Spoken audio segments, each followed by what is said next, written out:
podemos tomar el ejemplo de una moneda, ¿no? La cual es un proceso pequeño.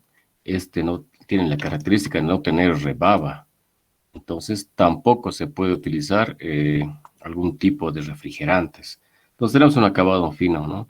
En forma de cuña, que por encima tenemos un punzón, por abajo hay otro punzón, y la forma inicial, ¿no? Y no tiene rebaba, si se dan cuenta, ¿no? Aquí tenemos un retén.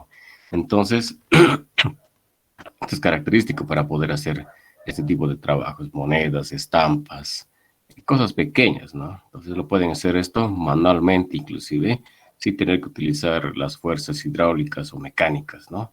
Entonces es más fácil que tenemos una pequeña animación, ¿no? De la empresa, del simulador 3D Ford, la cual hace una pequeña simulación de la cuñada, ¿no? Que lo realiza en 67 partes, ¿no? 67 pasos. A ver. Ahí vemos, ¿no? La deformación que realiza. Las deformaciones más grandes son las que están en verde, digamos, ¿no? Vamos a analizar un poco. Aquí vemos, ¿no? Las deformaciones más altas son las que están en amarillo, ¿no? Y las deformaciones más leves son las que están en los costados aparentemente. Entonces estamos en lo correcto de poder analizar ese tipo de deformaciones, ¿no? Hay que ver si han podido, digamos, no sé si me comentan, tal vez han podido instalar el programa del 3D Form. Se los he dejado en la plataforma.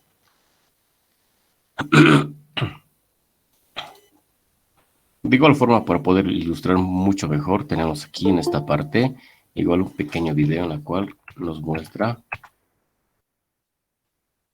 A ver, vamos a hacer play. El forjado por cuña, ¿no? Aquí vamos a tener la pieza ya.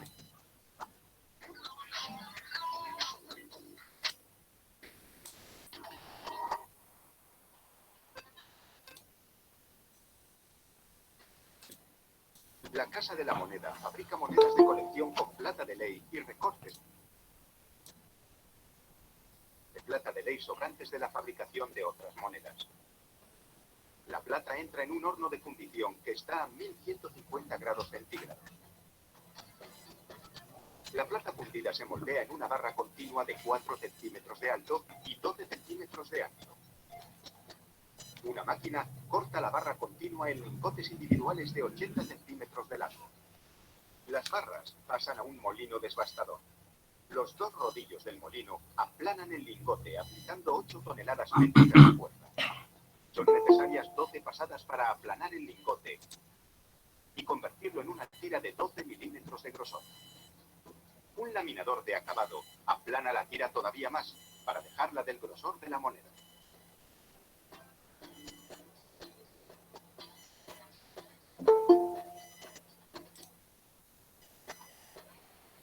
Entonces aquí vemos en esta parte, ¿no? La troqueladora crea los cospeles. Va a troquelar la parte que es de la pieza en bruto, ¿no?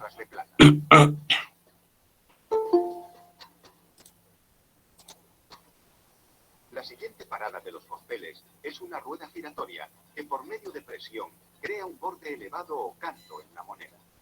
A continuación, los cospeles pasan a una bañera llena de agua, soluciones de limpieza y bolas de acero.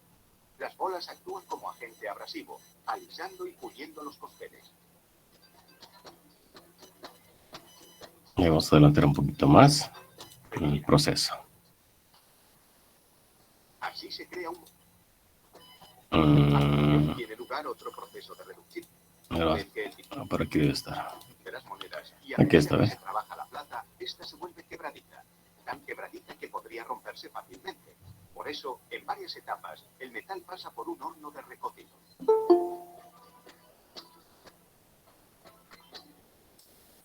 El diseño de la moneda se basa en una obra de arte, en una fotografía o en una combinación de ambas. El artista usa un programa informático para diseñar un collage. Entonces, ese tipo de piezas se lo podía realizar por maquinado CNC, ¿no? Entonces, tiene bastantes detalles, bastantes geometrías complejas.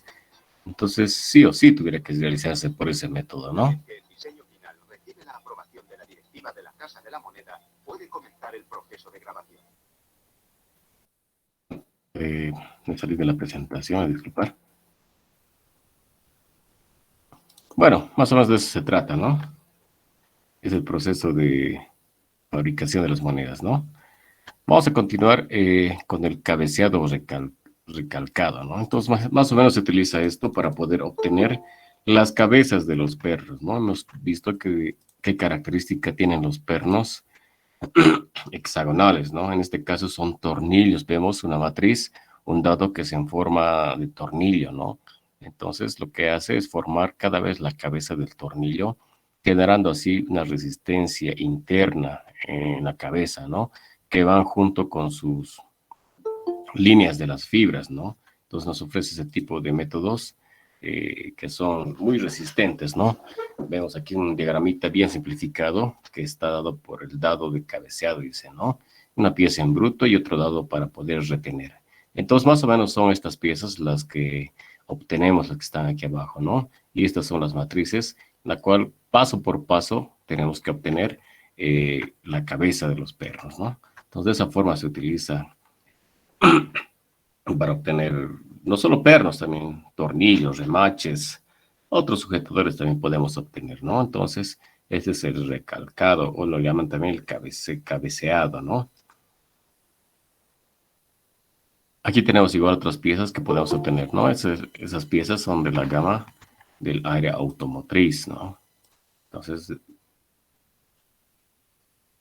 de igual forma, ¿no? Hemos visto el indentado más anteriormente cuando les mostré algunas diapositivas, ¿no? Entonces, este proceso nos ayuda a poder obtener tal vez un tipo de muescas, ¿no? En el anterior ejemplo les mostré, ¿no? Cómo hacen un indentado para poder realizar un anillo, ¿no? Mediante forjado de anillos, ¿no? Entonces, ese es el proceso que más se utiliza para poder hacer perforaciones, un indentado, ¿no? Producimos una cavidad para poder utilizarla, ¿no? Pero hay que tener en cuenta, ¿no? Aquí en esta parte, eh, las líneas de las fibras aparentemente terminan en 90 grados, ¿no? Entonces eso significa que vamos a tener en esta parte algún tipo de defectos. Tuvieran ser continuas estas, tuvieran que ser continuas. Entonces podemos decir y analizar que este tipo de piezas lo podemos utilizar para que no se sometan a cargas extremas, ¿no? Tal vez solo sean en juegos axiales y no radiales, ¿no? Entonces, para ese tipo de cosas se puede utilizar esto, ¿no? Por otra parte, tenemos el punzonado, ¿no? Este proceso consiste en presionar este dado que vemos en la parte de arriba con una geometría que vemos en la parte de abajo, ¿no? Aquí tenemos un receptáculo, el área de trabajo o el material y el punzonado de la fresa, ¿no? Entonces, esto lo que hace es aplicar una fuerza y una velocidad, ¿no? Hasta que podemos obtener este tipo de cavidades profundas, ¿no? Pero hay que tener en cuenta que no se puede un poco realizar punzonados grandes por los defectos que puede tener. Podemos romper tal vez la pieza, ¿no? Entonces, profundos, perdón, podemos utilizar, ¿no? De todo para hacer unos pequeños detalles, tal vez. Por otra parte, tenemos aquí el forjado orbital, ¿no? Entonces, vemos acá que el dado superior impregna una fuerza y a la vez está girando, ¿no? Pero este está desfasado con un ángulo, ¿no? Entonces, este dado, por la parte inferior tenemos otro dado, ¿no? Que tiene esta característica de cavidad. Entonces, lo que hace este dado es por medio de la forma que está girando, entonces simultáneamente aplica presiones bajo esta pieza, ¿no? Hasta que podemos obtener un impregnado de este tipo de cavidad, ¿no? Entonces, el beneficio que puede tener este tipo de forjado es que nosotros podemos conseguir grandes fuerzas y pocas, bueno, debido a las a las velocidades que obtenemos en el eje, podemos obtener pocas fuerzas, podemos aplicar pocas fuerzas en la cual podemos obtener este tipo de cavidades, ¿no? Entonces, nos ayuda bastante esta fuerza, esta velocidad en el eje que pueda rotar y a la vez hacer impregnación sobre el área de trabajo, ¿no? Entonces, para eso nos puede servir ese tipo de forjas orbitales. También tenemos el forjado incremental, ¿no? Entonces, estas imágenes son del libro. Hemos visto esta pieza cómo lo podemos realizar realmente, ¿no? Este proceso, pero es más que todo un forjado en bruto, se puede decir, ¿no? Que lo hacemos paulatinamente.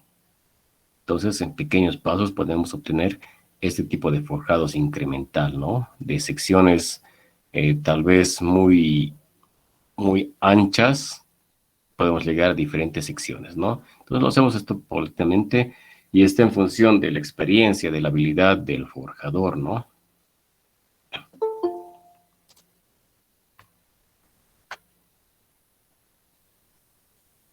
También podemos hablar del forjado isotérmico, ¿no?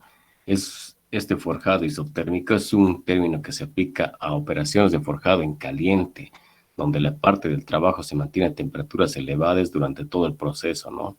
Entonces, tenemos que tener el dado superior como el dado inferior, que estén calientes relativamente, ¿no? Como también que es importante que la pieza esté caliente, ¿no?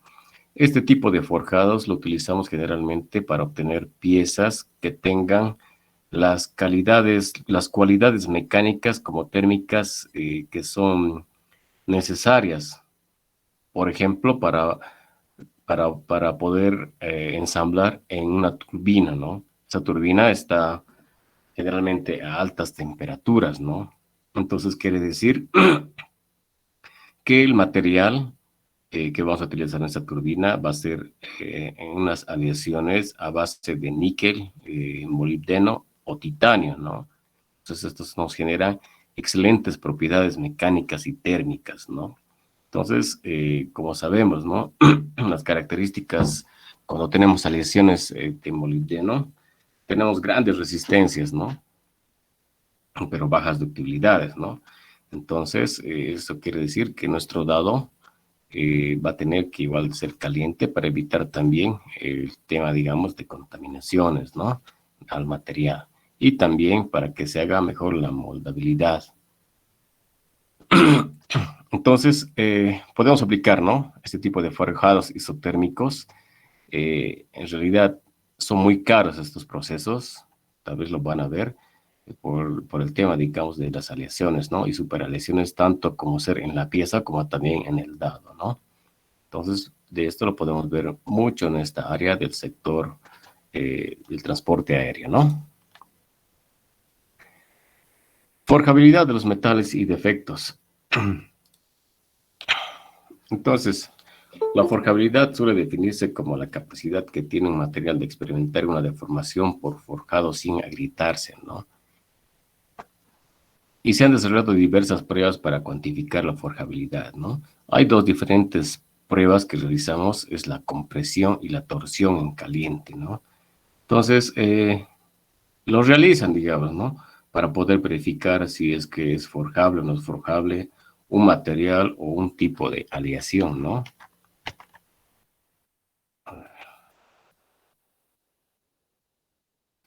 Entonces, como es clásico poder, digamos, tener una pieza, una muestra de una parte de la pieza que vamos a forjar. En este caso puede ser tal vez esta pieza, ¿ya? En la cual nosotros lo vamos a someter a compresión, ¿ya?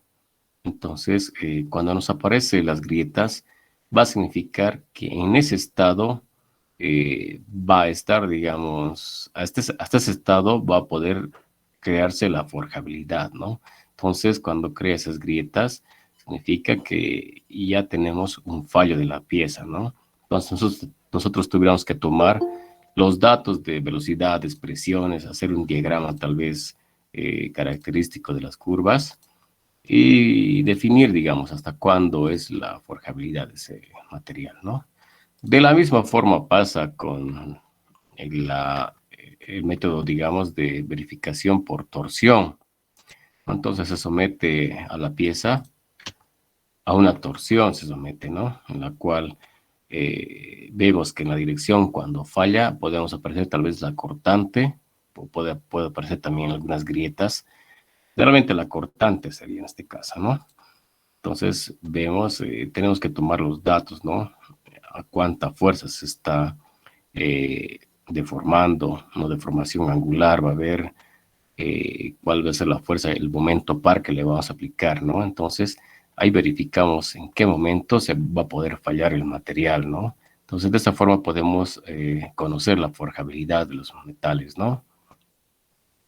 Por estas dos sencillas pruebas, ¿no? Y aquí vemos, ¿no? Una forjabilidad de los metales en orden decreciente que está en función de las temperaturas, dice, ¿no? Entonces tenemos esta tabla que lo hemos extraído del libro. Tenemos estos datos, ¿no? Para las lecciones de aluminio tenemos de 400 a 550, ¿no? Entonces son tablas recomendadas que siempre hay que revisarlas, ¿no? Bueno, algunos defectos del forjado podemos encontrar en esta parte, ¿no?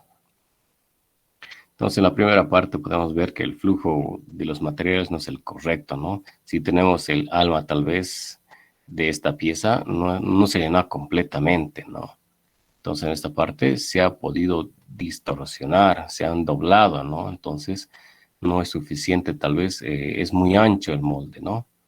Y aquí podemos encontrar algunos pliegues, tal vez, ¿no? Entonces, hay máxima compresión en las alas y se crea, digamos, estos pequeños pliegues, ¿no?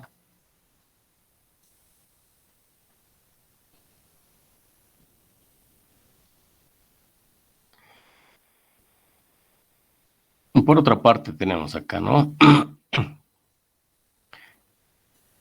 Tenemos esta pieza, ¿no? En la cual vemos que la parte del alma es muy grande, ¿no?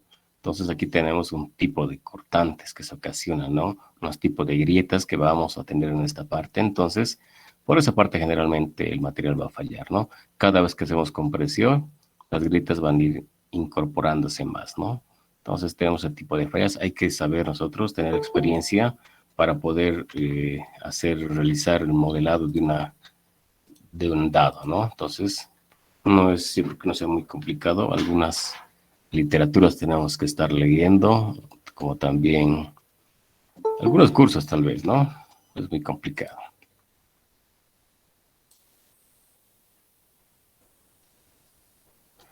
Vamos a entrar a la parte 6, donde es el diseño de dados y materiales para los dados de lubricación, ¿no?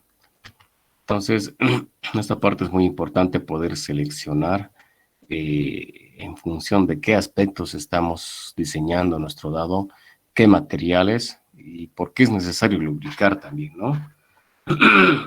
Perdón. Entonces, el diseño de los dados forjados requiere consideraciones importantes, ¿no? La forma y la complejidad de la pieza de trabajo, ¿no? Entonces, si tenemos una pieza compleja, entonces va a tener que ser un dado bien diseñado y a la vez va a ser muy caro también, ¿no? La forjabilidad, ¿no? Entonces tiene que tener la capacidad de poder, el flujo del material base tiene que llegar a fluir en toda la cavidad del dado, ¿no? La resistencia y la sensibilidad a velocidades de formación, ¿no? Entonces tiene que tener ese tipo de resistencias. Y esto va ligado con la temperatura, ¿no? Cuando tenemos altas temperaturas sobre el material base, entonces el dado sufre ese tipo de cambios, ¿no? Entonces tiene que tener esa resistencia de poder soportar tal vez las cáscaras que producen la oxidación por el medio ambiente, ¿no? Características friccionales e interfaces de la pieza de trabajo, ¿no? De igual forma, por efecto de las cáscaras, por efecto de el rozamiento entre la pieza y el dado, tiene que tener ese tipo de características, ¿no? Tiene que soportar las fricciones elevadas. Obviamente que todo material se desgasta, ¿no? Pero considerablemente se tienen que aguantar ese tipo de trabajos, ¿no? La distorsión bajo cargas de forjado igual, ¿no? Entonces no tiene que llegar a deformarse nuestro dado, tiene que tener un buen material, un buen acabado también se puede decir en esa parte, ¿no? De igual forma, ¿no? También, en la mayoría de las piezas forjadas, la línea de partición se encuentra en la sección transversal más grande de la pieza, ¿no? Entonces, casi lo mismo que hemos hablado de los moldes en fundición. Tiene esas características muy importantes, las cavidades de los dados, ¿no? Dice, ¿no? Si son simétricas, entonces la línea de partición va a estar en el medio, ¿no? Si la forma es compleja, la línea de partición puede estar en un solo plano, entonces tiene que estar en el plano que tenga más sección de área, ¿no? También dice el material de la rebaba deja fluir en un canal de desahogo. Entonces tenemos que tomar esas características para el diseño, ¿no? Tener un desahogo. También los ángulos de salida son muy necesarios, ¿no? Al igual que hemos hablado en la fundición, ¿no? Va a ocasionar que no tengamos impactos, ¿no? Al momento de extraer tal vez el dado, ¿no? Entonces, después del enfriamiento, la pieza forjada se reduce tanto radial como longitudinalmente. Entonces hay que tomar en cuenta esa parte, ¿no? Sabemos que por las dilataciones lineales, nuestro material llega a reducirse en tamaño, ¿no? Entonces tenemos que contemplar ese tipo, ¿no? Y también tenemos que evitar las esquinas, ¿no? Las esquinas y evitar con un filetado, ¿no? Entonces tenemos en esa parte de las esquinas concentración de tensiones. Entonces nos obliga tal vez que esa parte sean más sensibles a los choques y se puedan fracturar, ¿no? Seguidamente podemos ver los materiales de los dados, ¿no? Entonces, estas son las características que deberían tener los dados, ¿no? Resistencia y tenacidad, templabilidad, resistencia al choque térmico, resistencia al desgaste, ¿no? Entonces, los materiales más comunes son que contienen las aleaciones de níquel, molibdeno y vanadio, ¿no? Entonces, hemos hablado hace rato un poquito de las aleaciones en el sector transporte de aviación. Entonces, esas piezas, esos dados están hechos a base de molibdeno y titanio, ¿ya? Para que puedan aguantar tal vez las resistencias del material que se va a usar para ese tipo de piezas, ¿no? Entonces, se pueden realizar ese tipo de dados tal vez por diferentes métodos, ¿no? Pueden ser fundiciones, pueden ser mecanizados, pueden ser también forjados, ¿no? Entonces, está en la función del costo que ustedes van a poder solventar, ¿no? La lubricación es muy importante. Toda máquina que está trabajando mecánicamente es muy importante lubricarlo, ¿no? Entonces, la selección de lubricante del troquel adecuado es un componente muy importante. ¿Entra por ahí? A ver. Bueno, en la cual nos ayuda, ¿no? A que las piezas entre piezas, no crea una fricción entre las dos piezas, ¿no? Y también tenemos una película que nos ayuda, digamos, a poder refrigerar esos sectores mecánicos, ¿no? Entonces, de esa forma nos puede ayudar la lubricación de las piezas, de las cavidades de los dados, ¿no?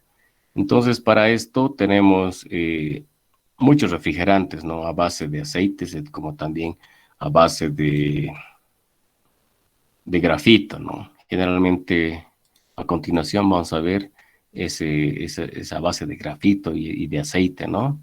Grafito generalmente se tiene que utilizar para elevadas temperaturas, entonces vamos a hablar del forjado en caliente, ¿no? Y si hablamos del forjado en frío, vamos a poder utilizar los aceites minerales o también los jabones, ¿no?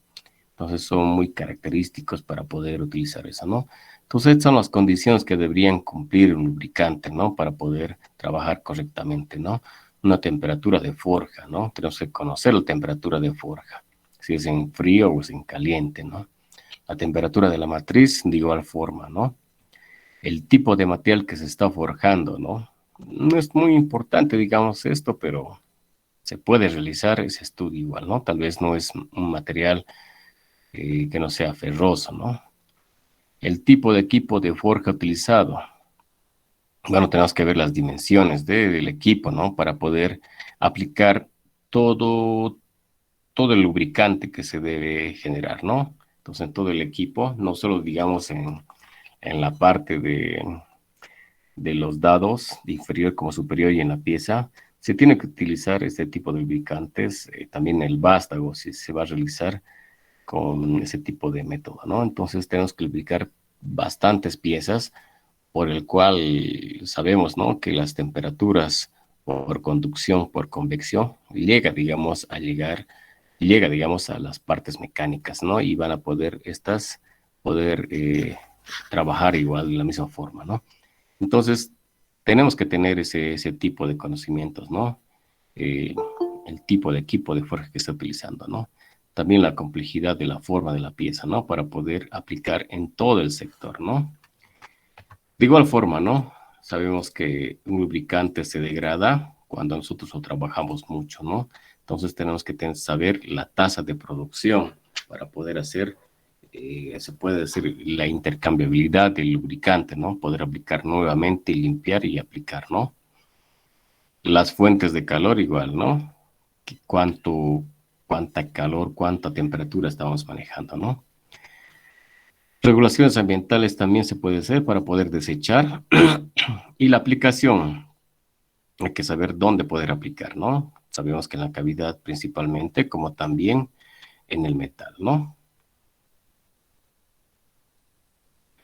Métodos para la fabricación de dados y fallas en los dados, ¿no?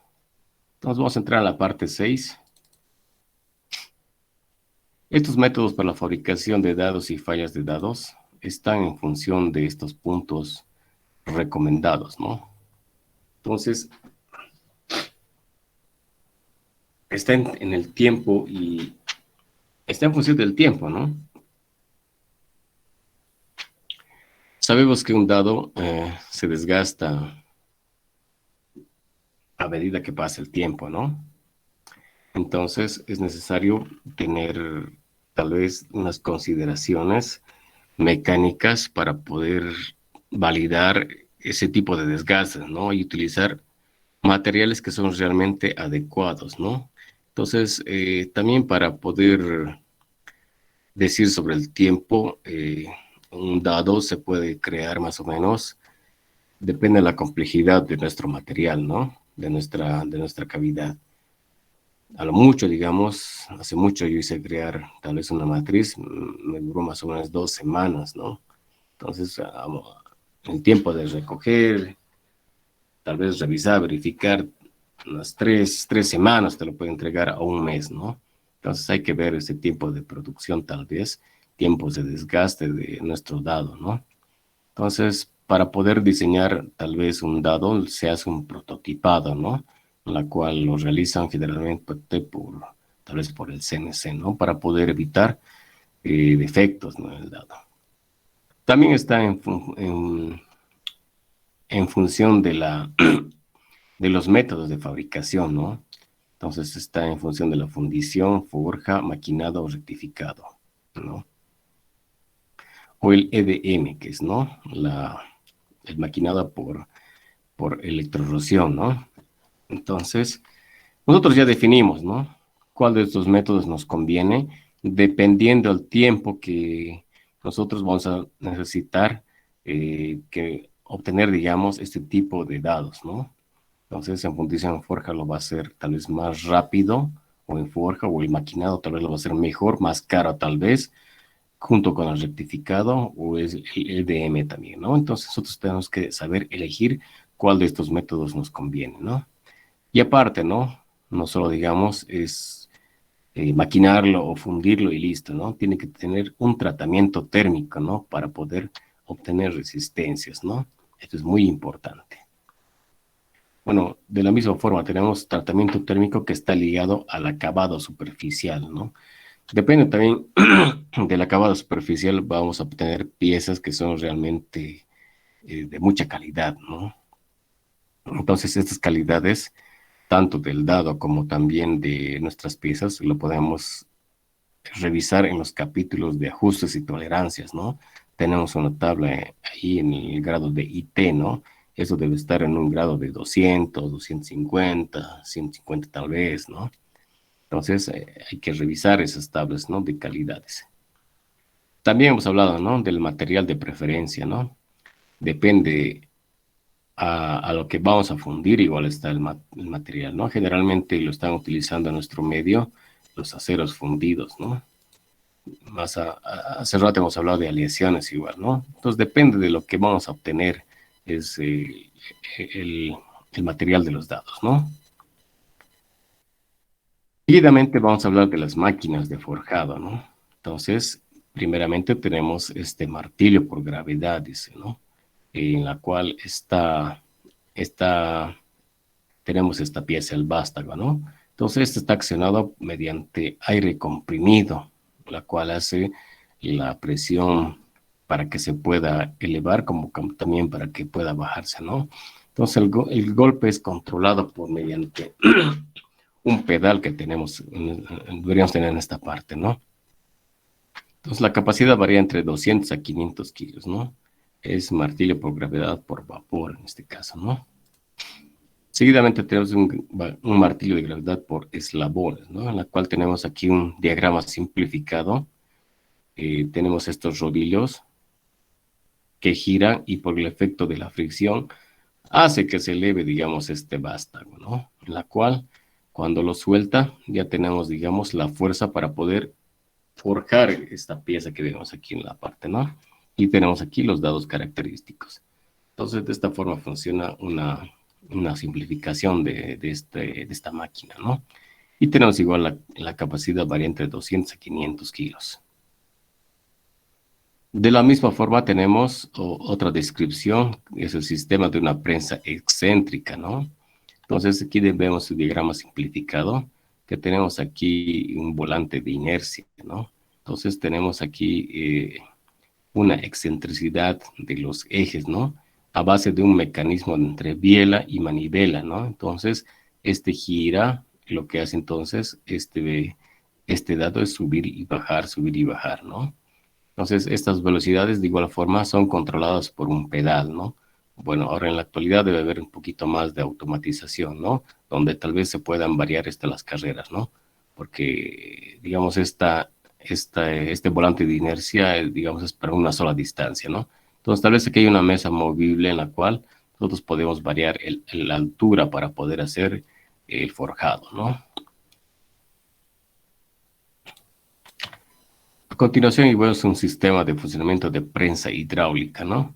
Entonces, esta prensa hidráulica, como sabemos nosotros, y ya hemos llevado bastante sobre estos temas, aplica una fuerza hidráulica, una presión hidráulica sobre este vástago, ¿no? Entonces, esto genera una presión, la cual podemos realizar eh, una presión al vástago y por ende vamos a poder realizar esa fuerza al dado, ¿no? Entonces, de esa forma vamos a obtener el forjado, ¿no?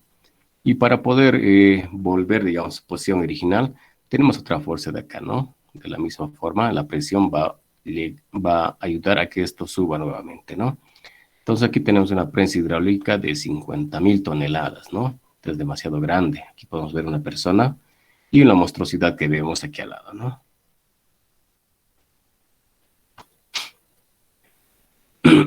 Aquí vemos una prensa de tornillo, ¿no? En la cual tenemos un volante de inercia. Aquí tenemos también un volante de fricción, en la cual esto acciona mediante el movimiento circular, ¿no? Por la fricción, esto nos hace que elevemos el vástago en forma de tornillo. Entonces, a medida que ganamos energía potencial, esto va a tener que soltarse para poder generar una fuerza de forjado sobre nuestra pieza, ¿no? Entonces, de esta forma se utiliza este tipo de métodos, ¿no? También podemos encontrar las recalcadoras horizontales, ¿no? Su característica de estas máquinas está en función de que por ambos lados vamos a tener el forjado, ¿no? Aquí podemos ver las primeras piezas que entran por este lado, ¿no? Entonces vienen a la parte de la cavidad. Tenemos dos fuerzas que se van a realizar, ¿no? Esto lo va a soltar y vamos a tener una fuerza del dado por este lado y también por este lado, ¿no? Entonces, esto vamos a tener que forjar por estos dados y se va a deslizar por esta banda transportadora, ¿no? Entonces, este es un poquito más automatizado. Tenemos unas buenas capacidades con este método, ¿no?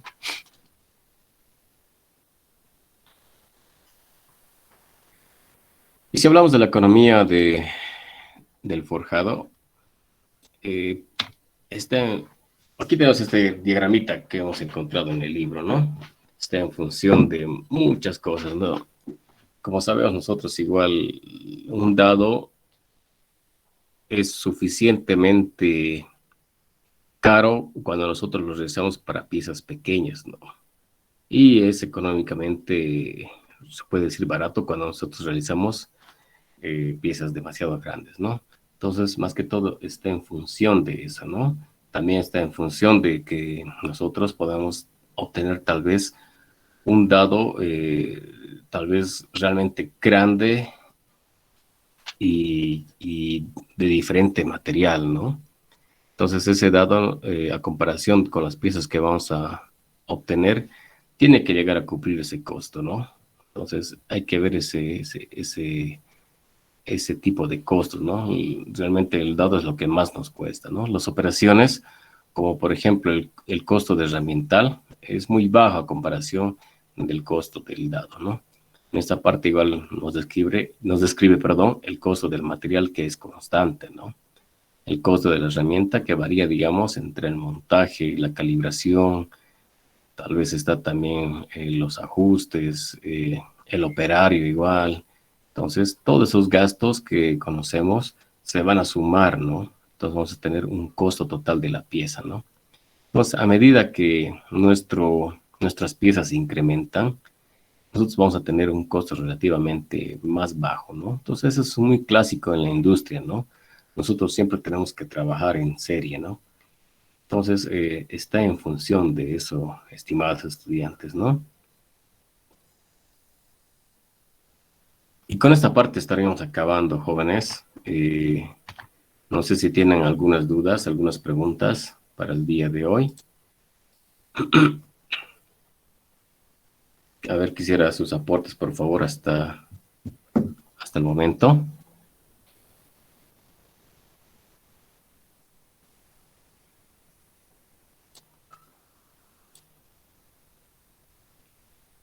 ¿Qué dicen, jóvenes?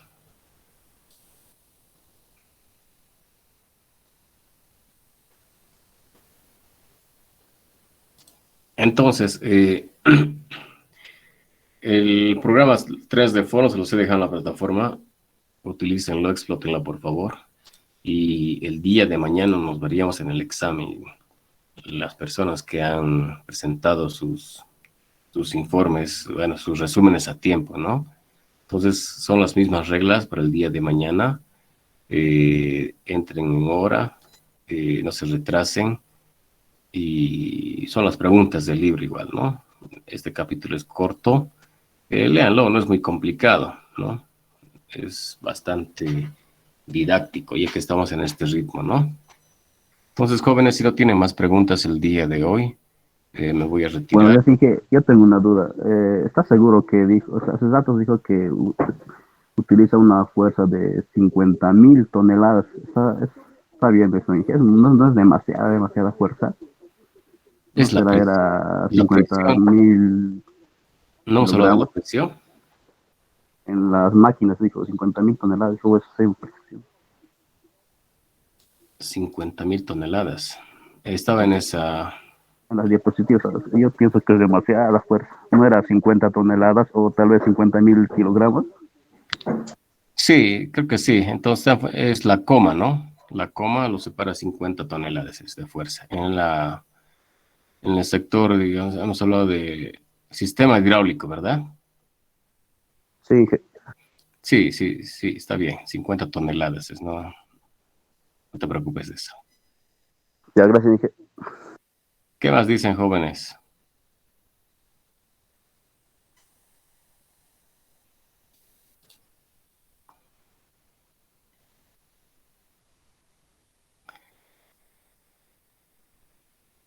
Bueno, jóvenes, yo me retiro entonces, si no tienen preguntas.